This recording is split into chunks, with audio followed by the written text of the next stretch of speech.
디모데후서 4장 6절부터 8절 말씀을 가지고 멸류관을 바라보십시오 라는 제목으로 함께 은혜를 나누겠습니다. 우리나라 각 지역별로 고유한 것들이 참 많이 있습니다. 그래서 어느 지역 하면 뭐가 딱 떠오르죠. 안동 하면 뭐가 떠오릅니까? 하회탈. 모르세요? 청도 하면 사과? 사과도 유명하죠.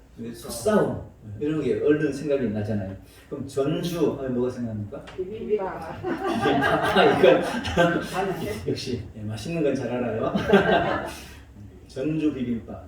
제가 전주 비빔밥집 어느 식당에 갔더니 전주 비빔밥 반대말이 있대요.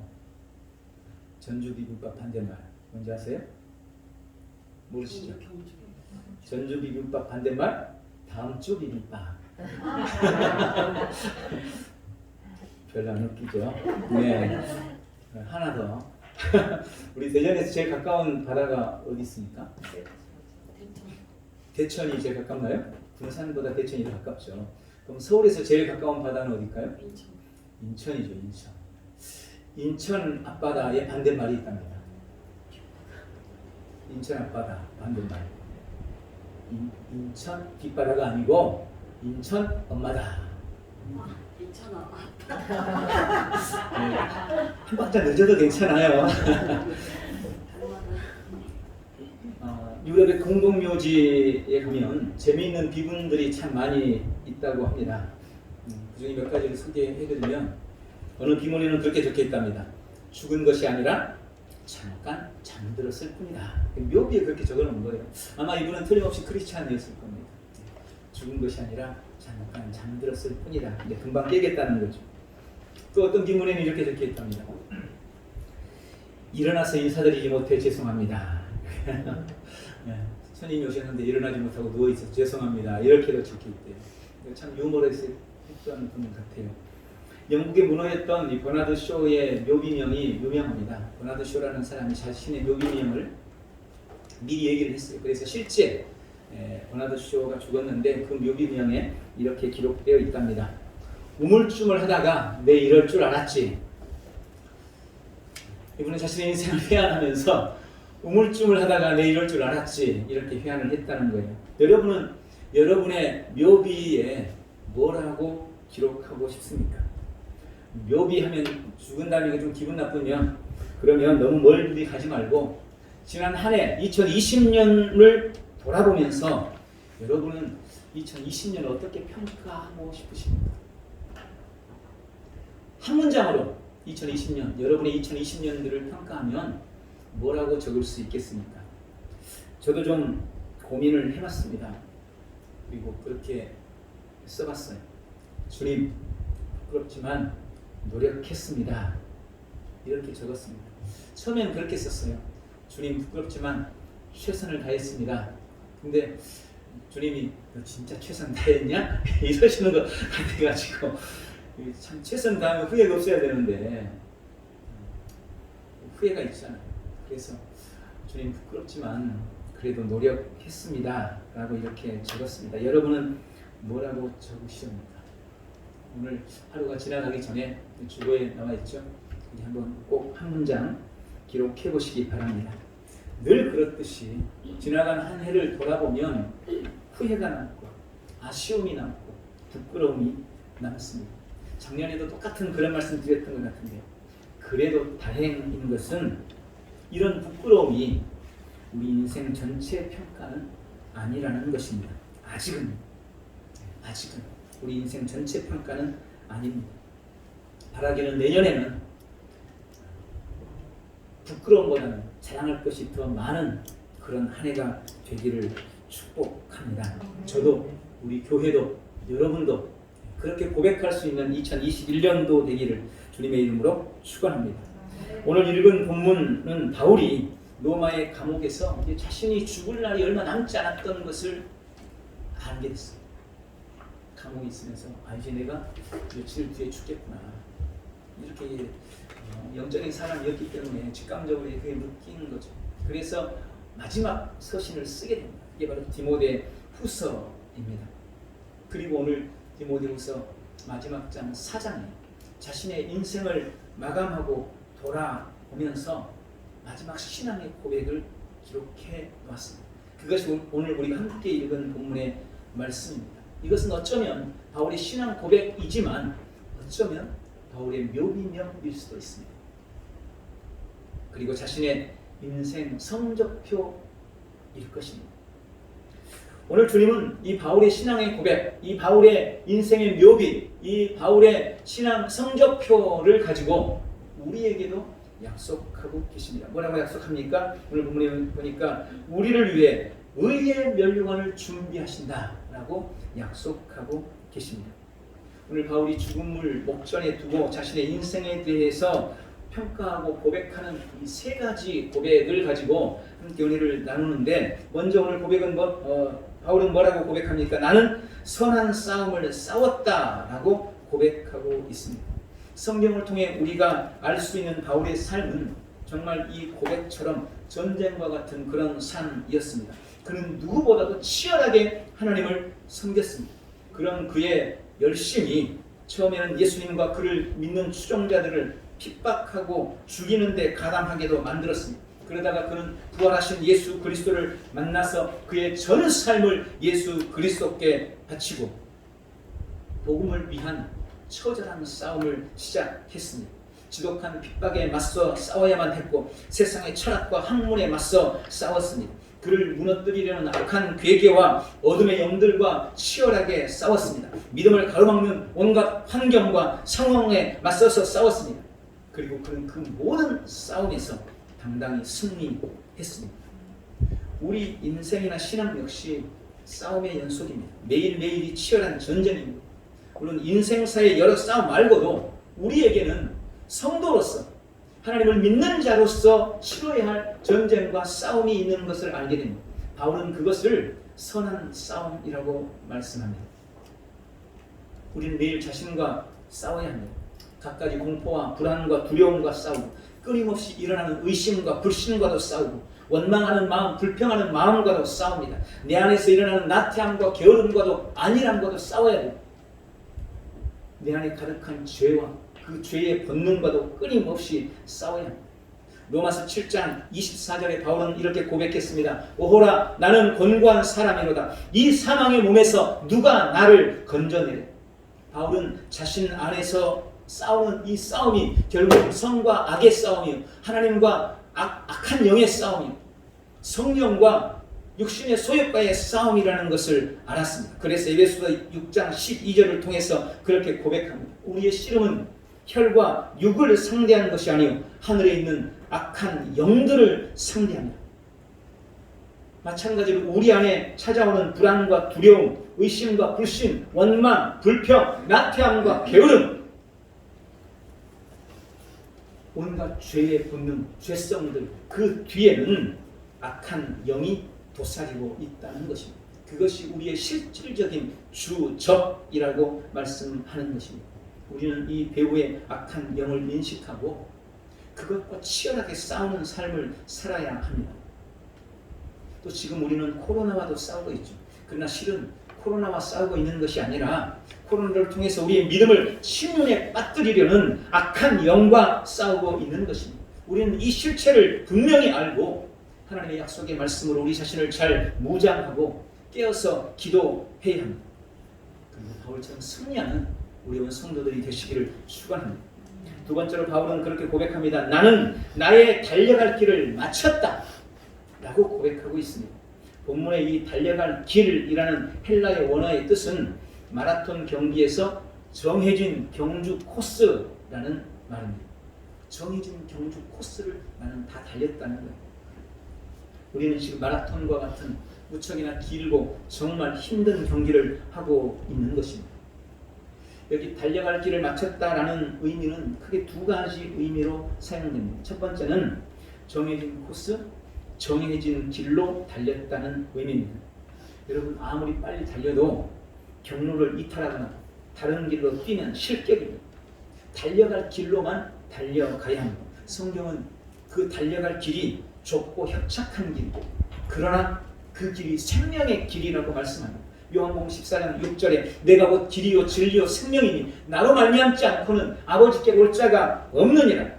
사도행전 4장 12절에 다른 이로서는 구원을 받을 수 없나니 천하 사람 중에 구원을 받을 만한 다른 이름을 우리에게 주신 일이 없느니라. 여러분, 다른 길은 없습니다. 예수라는 길 말고는 다른 길이 없는 것입니다. 우리는 오직 예수라는 길로만 달려가야 하는 것입니다.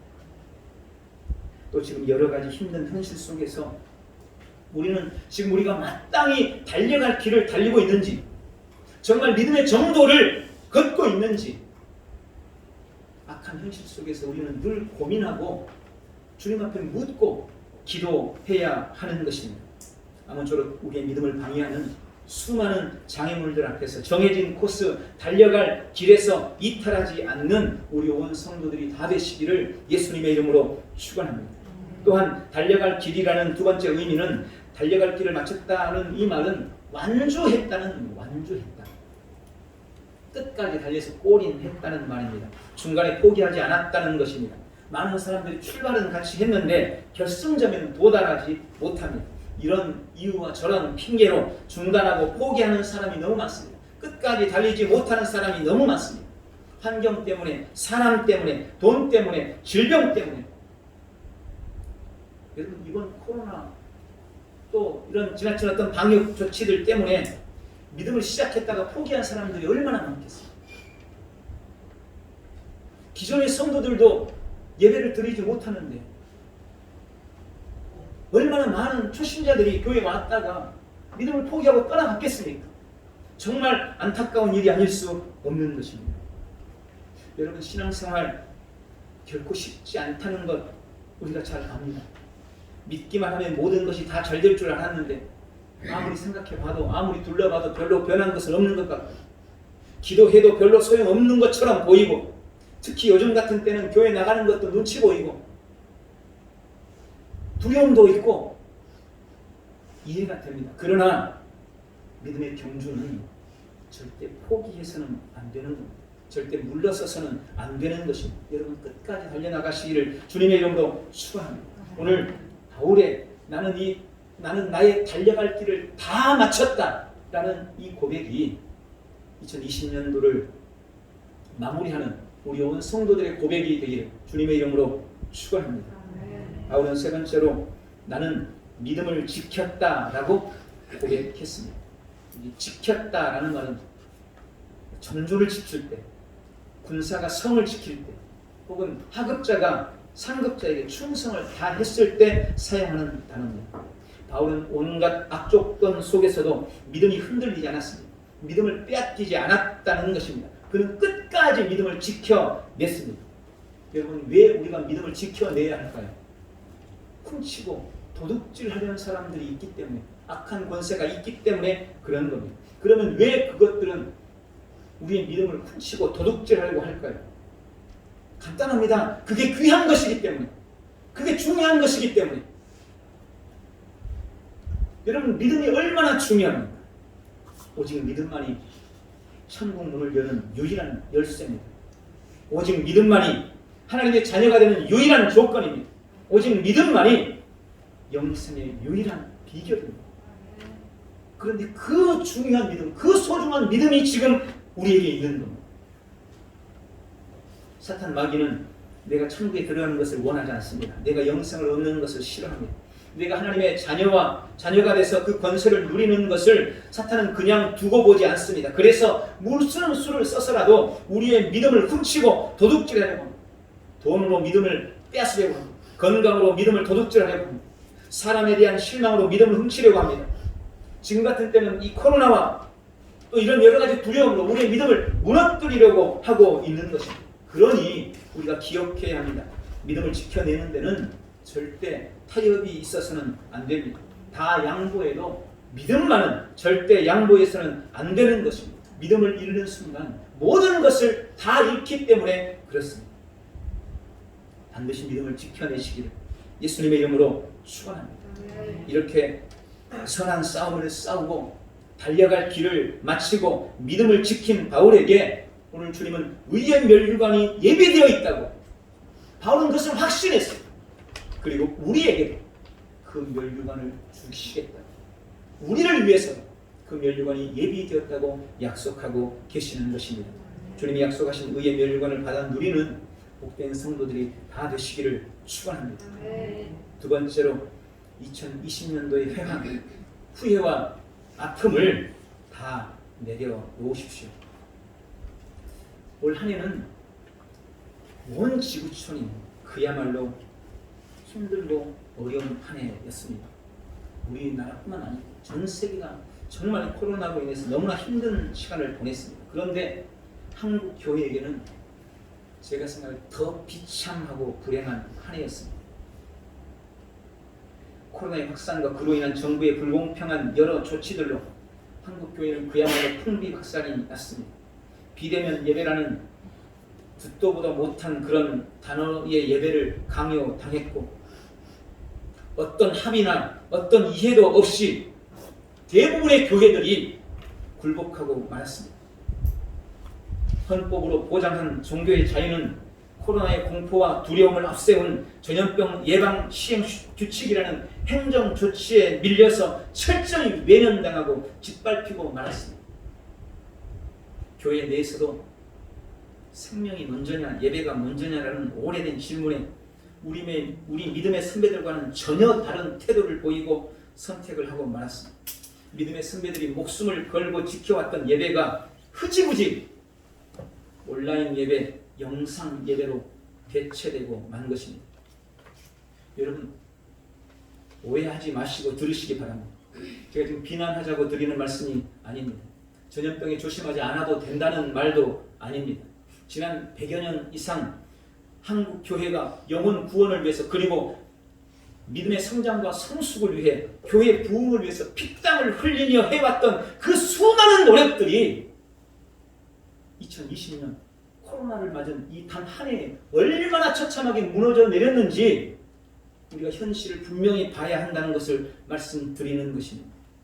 한국 교회가 정부의 한마디 말과 세상 언론과 분위기에 떠밀려서 얼마나 비합리적이고 불신앙적인 태도와 선택을 했는지 지금 우리가 냉철히 따져봐야 한다는 것을 말씀드리는 것입니다.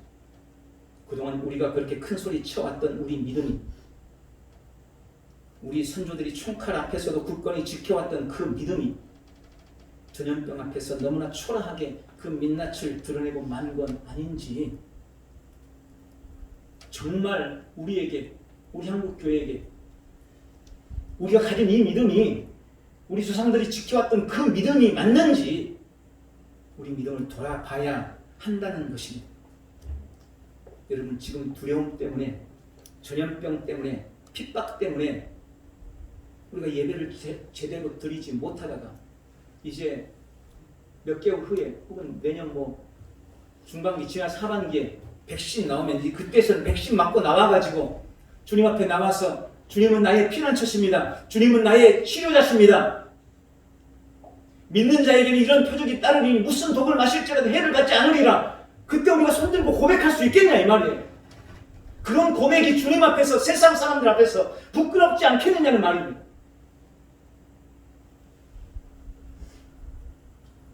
더 늦기 전에 우리는 바로 잡을 것을 바로 잡아야 합니다.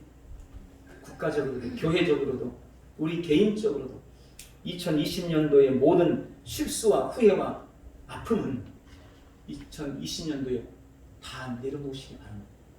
새로운 결단과 결심을 가지고 2021년도를 시작해야 돼요. 이대로 시작해서는 안 됩니다. 그런 은혜가 있기를 주님의 이름으로 축원합니다.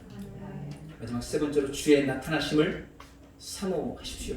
오늘 본문 8절에 바울이 말합니다. 이제 후로는 나를 위하여 의의 면류관이 예비되었으므로 주 곧 의로우신 재판장이 그날에 내게 주실 것이며 내게만 아니라 주의 나타나심을 사모하는 모든 자에게도니라. 바울은 주께서 자신을 위해서 의의 면류관을 예비하셨다고 확신했습니다. 그러면서 자신뿐만 아니라 주의 나타나심을 사모하는 모든 사람이 그 의의 면류관을 받게 될 것이라고 말씀합니다. 여기 주의 나타나심이라는 말은 말 그대로 주의 재림을 의미하는 거예요.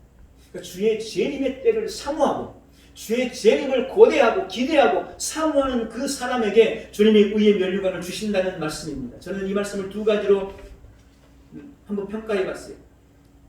먼저는 재림을 사모하는 사람의 신앙 태도가 어떠해야 하는가를 오늘 이 본문이 말씀해 주고 있는 겁니다. 주의 재림을 사모하는 사람은 어떤 신앙의 태도를 가지고 있어야 하는가? 오늘 바울의 이 고백처럼 선한 싸움을 싸워야 된다는 거예요. 재림 신앙을 사모하는 사람. 또 달려갈 길을 달려가야 된다는 겁니다. 그 끝까지 믿음을 지켜내야 된다는 거예요. 그게 주님 오심을 사모합니다.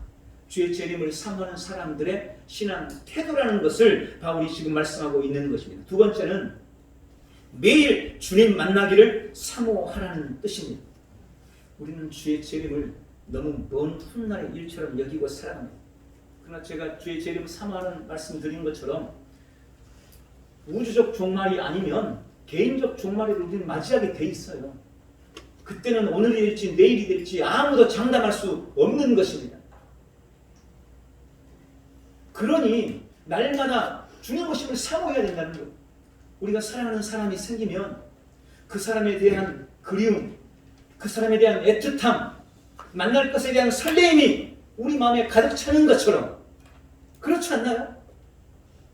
그런 거예요. 그런데 우리가 주님을 사랑한다고, 주님을 사모한다고 말을 하면서도 주님의 재림에 대해서, 주님 만남에 대해서는 어떤 설레임도, 어떤 기대함도, 어떤 애틋함도 없다면 우리의 멸류관을 누릴 자격이 없다는 것을 지금 바울이 말씀하고 있는 것입니다. 그러면 매일 매 순간 주님 만나기를 사모하고 그렇게 기대하고 기다리는 우리 성도들이 되시기를 주님의 이름으로 축원을 드립니다. 말씀을 맺겠습니다. 2020년 한 해 여러분 정말 힘든 속에서도 수고가 많으셨습니다. 정말 감사합니다.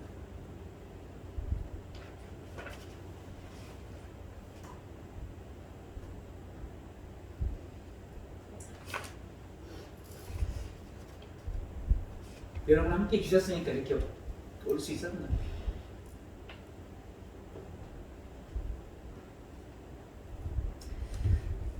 올해 모든 실수와 후회와 아픔 다 2020년도에 내려놓고 2021년도 지금까지 해왔던 것처럼 선한 싸움을 힘써 싸우시기 바랍니다. 지금 경주하고 있는 믿음의 경주를 멈추지 마시기 바랍니다. 예수님만 바라보고 다른 길로 가지 않는 우리 온 성도들 다 되셔서 오늘 약속하신 의의 면류관을 받아 누리는 우리 순복음 엘리전 교회 온 성도들 다 되시기를 예수님의 이름으로 축원합니다. 기도하겠습니다. 좋으신 주님, 지난 한 해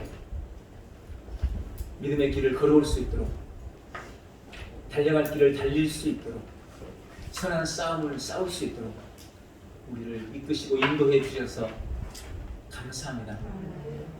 여러 가지 아쉬움과 후회가 많이 남는 지금 이 시간이지만 주님 이 시간 다시 한번 결단하고 결심합니다.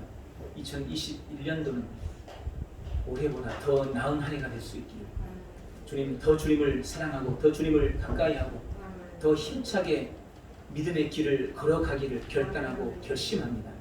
지금 오셔서 우리의 결단과 결심에 성령 하나님 인쳐 주옵시고 승리하는 우리 순복음 엘리전 교회 우리 복된 성도들 다 될 수 있도록 축복해 주시옵소서. 예수님의 이름으로 기도하옵나이다. 아멘.